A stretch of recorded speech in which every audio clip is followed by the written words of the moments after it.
Mummy वहाँ क्यों खड़ी, आइए बैठिए। नहीं बेटा, यहाँ बैठने नहीं आई हूँ। जो ऊपर बस का रखा है ना, उसमें तिजोरी की चाबी निकाल के दे दे, बहू के गहने ले जाके रख दूं। बेचारी कब तक पहन के बैठी रहेगी। अच्छा ठीक है, ला रहा हूँ। और बहू सब कुछ ठीक है? मम्मी कहाँ रखी है, उसमें तो कोई चाबी अभी नहीं दिख रही है। अरे तुझे वैसा ही नहीं मिलता कुछ, अचड़ा मुझे। अरे बहू तू अकेले बैठी है, कहाँ गए सब लोग? चाची ऊपर हैं। अच्छा अच्छा, हम सब तुझे देखने आए थे। सुंदर था बहू। दीदी और क्या चाहिए? देवरानी जी आप तो चेहरे से बहुत भोली भाली लगती हैं, लेकिन अपने उस सास से थोड़ा संभल के रहना। वो उतनी ही कट्टर है, देख ही रही होगी, बड़ी बहू से बोलचाल नहीं है। अरे उसको तो छोड़, कहना नहीं चाहिए, लेकिन तेरा पति भी इतना बड़ा पियक्कड़ लौंडिया बाज है ना, चिराग लेकर खोजेंगे तब भी नहीं मिलेगा ऐसा लड़का। बस कर गया चाची, मैंने कब किसी लड़की को छेड़ा था? हे प्रभु, हे हरि राम कृष्ण। अन्नू यार, हम सब आ रहे हैं जीजू से मिलने। साजिन तो बुलाए ही नहीं, सोचा वहीं आकर मिल लेते हैं। ठीक है, तुमसे मेल चल रहा तक आ जाओ, मैं राज को भेज दूंगी लेने के लिए। ये फोन ही नहीं उठा रहे हैं। अरे भाई उधर देख, कितनी मस्त मस्त आइटम जा रही हैं। अरे भाई देख क्या रहा है, चल पास से मजे लेते हैं। अरे बेबी कहाँ जा रही इतनी तेज धूप में, कहो तो हम छोड़ दें। बदतमीज कुत्ता, खुश लड़की देखी नहीं चला है मुमंग ने। हट जा, मेरे रात की बुलाओ पुलिस को। सॉरी दीदी, जा रहे हैं। अन्नू यार, जीजू कहाँ दिखाई नहीं दे रहे हैं? अरे यार वो किसी काम से बाहर गए हैं, अभी आ जाएंगे। अनु खाना। कमीना तू यहाँ भी आ गया? पर यार ये क्या बोल रही है तू, तेरे जीजू है? जीजू? अनु ये तूने कैसे लड़के से शादी कर ली, एक नंबर का छिन रहा है। हम दोनों आ रहे थे रास्ते में, अपने दोस्तों के साथ मिलकर छेड़ रहा था हमें। खत्म हो रहे।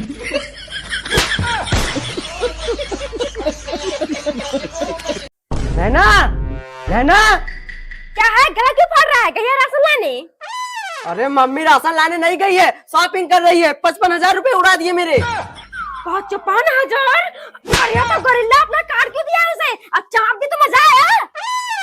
आने दो आज उसे, मम्मी मार मार के उसे काली से गोरी न कर दिया ना तो मेरा नाम भी राज नहीं। क्या बोलेंगे, कोई गैरी गैरी हो, पत्नी उनकी, उनके पूरे पैसों पर आधा मेरा भी है। ना इधर वाले रास्ते से जाएगी, आगे वाले से? नहीं यार, इधर से जाऊंगी। आओ चलो, तुम सब पानी वानी पी लो, इतनी तेज धूप हो रही तब फिर जाना। बेटा आ रही है, भूलना मत। 55,000 उड़ाई है तेरे, मार मार के भगा लेना। नैना, तेरी हिम्मत कैसे हुई मेरी कार्ड से पैसे निकालने की? नागिन कहीं की, मेरे 55,000 उड़ाकर एक चुम्मा देकर बहका रही है। निकल यहाँ से। अपने बाप से कह देना मेरे सारे पैसे वापस कर देंगे, नहीं तो दिखाई मत पड़ना यहाँ पर। निकल। हे प्रभु, हे हरि राम कृष्ण। पागल कहीं का, इतनी सारी जगह है तुझे मेरे मुंह पे ही बैठना है। Sorry mummy. अरे अन्नू बिटिया, तू कब आई ससुराल से? नमस्ते चाची, आज सुबह ही आई। अच्छा अच्छा, अब बैठ। ये कौन है बेटा, पहचान नहीं रही हूँ। चाची ये मेरी ननद है, छुट्टी हुई है कॉलेज की ना, तो 2-4 दिन के लिए घूमने आई है। अच्छा, और ससुराल में सब बढ़िया है, कोई दिक्कत उक्कत नहीं है? चाची कोई दिक्कत नहीं है, वो मेरा ससुराल नहीं मायके से भी बढ़कर है। एक गिलास पानी तक लेकर पीने नहीं देते हैं मुझे, इतना अच्छा लगता है, यहाँ आने का मन ही नहीं करता। एक मेरे यहाँ आई है महारानी, मुझे सास नहीं सपेरा समझती है, मौका पा जाए तो डसी ले। छिनारा खाएगा, जब से यहाँ बैठी तब से तक देख रहा हूँ, मुझे लड़की वड़की नहीं देखी क्या कभी? अरे बेटा ये क्या कह रही है तू, ये तो बेचारा अंधा है। हे प्रभु, हे हरि राम कृष्ण।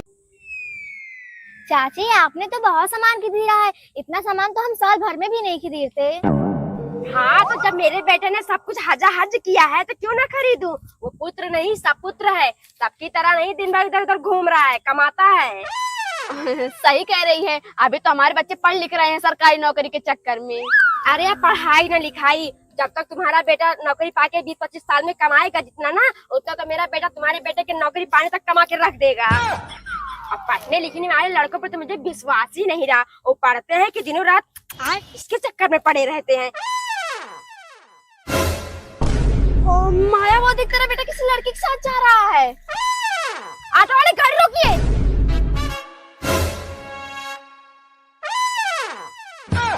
अरे यार मेरी मम्मी आ रही है, कुछ करो नहीं तो बहुत बड़ी प्रॉब्लम हो जाएगी। भैया आपका बहुत बहुत धन्यवाद। इस हालत में नीचे झुककर कुछ उठा नहीं मिलता। ठीक है बेटा, जा तू।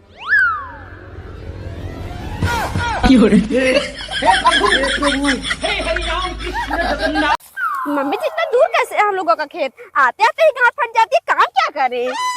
अरे बहू, जो तेरे ससुर का बाप था एक नंबर का बकलोल था। सब नजदीक का खेत मैंने भाइयों को दे दिया और दूर वाला खुद ले लिया। मतलब खानदानी चूतियां हैं सब लोग।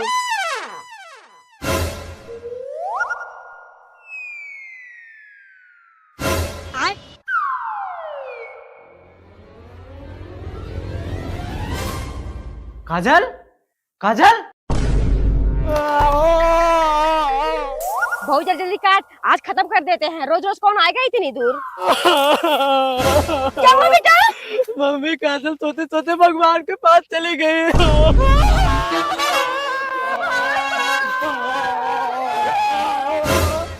क्या हुआ मम्मी जी, आप सब रो क्यों रही हैं?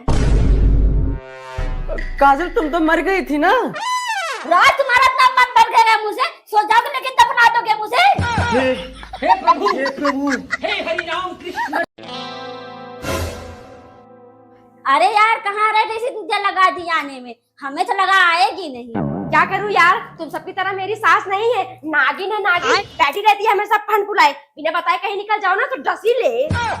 वो तो कुछ किचन का सामान लेना था, वही बहाना करके चली आई हूँ। अच्छा ठीक है, अब हाँ राज। नैना मम्मी आ रही है, अगर कुछ लाना हो बता दो, ले आऊं बाजार से। मम्मी? नहीं नहीं राज, कुछ नहीं लाना है। क्या हुआ नैना? अरे यार, मेरी सास मार के गई थी, आ रही आज। यहाँ से किचन तक सब गंदा पड़ा, हम मुझे देख रही थी, चबा जाएगी।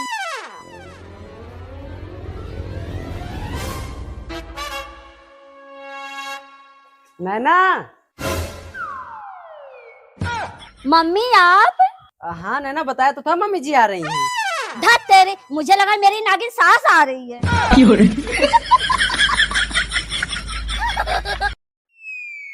इतनी तेज गर्मी हो रही, ये पंखा उनका सही न कर रहा। राज एक कूलर ला दो, काम करते करते पिछवाड़ा के पास मेरे सिर पे चढ़ रहा है। कूलर नहीं कहोगी, एसी लगवा दो तुम्हारे लिए। सबकी बहुएं घर का छोड़ो, खेत में जाके खट रही हैं। उनके घर में एक पंखा भी नहीं लगा है, और ये महारानी तो खाली गिलास धुल रही है, इनके लिए कूलर लगवा दो। और क्या काजल, कैसे कैसे गेहूं बेचकर पंखा लाया हूँ, अब कह रही हूँ कूलर ले आओ। इतने पैसे नहीं है मेरे पास। राज बेटा ले मिठाई खा ले, आज मेरा फ्रिज कूलर इन्वर्टर सब आ गया है। अरे सविता, ये फ्रिज कूलर किस लिए लाई है? बेड़ी का रिश्ता तो पक्का हो गया क्या? नहीं माया, इस बार देख नहीं रही कितनी तेज गर्मी पड़ रही है। बेचारी बहुत दिन भर काम करते करते परेशान हो जाती थी।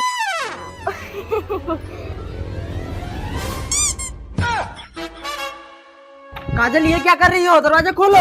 नहीं खुलेगा दरवाजा। आप जब तक इन्वर्टर फ्रिज कूलर नहीं लगवा दोगे, तब तक ये रोटी किसी को खाना नहीं मिलेगा।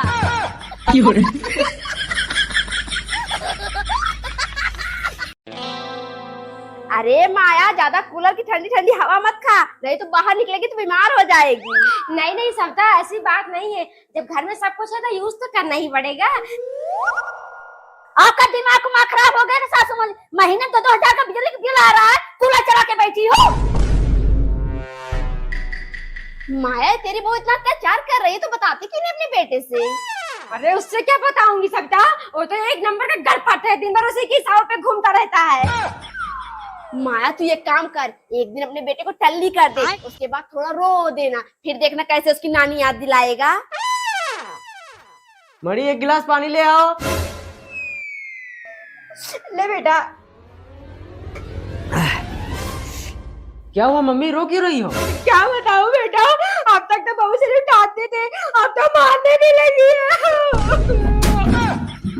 चुप हो जाइए मम्मी, आज तो उसे ऐसी मार मारूंगा ना, उसकी 7 नस्लें हाथ उठाना भूल जाएंगी। मणि, तुम्हारी हिम्मत कैसे हुई माँ के ऊपर हाथ उठाने की? हे प्रभु, हे प्रभु, हे हरि राम कृष्ण। दाल क्यों नहीं बनाई? मैं नहीं खाऊंगा, ले जाओ। खाओ चाहे न खाओ, जब इतना ही शौक है बढ़िया बढ़िया खाने का जाके कहीं कमाओ। अभी इतने बुढ़े नहीं हुए कुछ काम नहीं कर सकते हो। अब तो मुझे बताइए कब कमाना चाहिए कब नहीं। क्या हुआ मम्मी, लड़की रही आप दोनों? राज मुझे मेरे मायके छोड़ दो, मैं तंग आ गई इस बुढ़े बुढ़े झगड़े से। अगर मैं रह गई यहाँ डिलीवरी होने तक तो इन दोनों के झगड़े से मेरा बच्चा भी कल ऐसे पैदा होगा, हमेशा सबसे झगड़ा करेगा। हाँ हाँ जा, अभी 2 महीने का बच्चा है नहीं पेट में, सारा काम धाम छोड़ के बैठ गई है। दोनों टाइम सबको बना बना के खिलाओ। बेटा इसी वक्त इसको उसके मायके छोड़ गया। हराम खोर कुत्ता, 1 रुपया कमाना धमाना नहीं है, रोज पीकर यहाँ के नाटक करता है। रुक्माणी की अम्मा, औकात में बोल, नहीं तो तुझे इस उम्र में ही तलाक दे दूंगा। हरामी, तू मुझे तलाक देगा? रुको मैं बताती हूँ तुझे। अन्नू मुझे मेरे घर पहुंचा दो। हे प्रभु हे हरि राम कृष्ण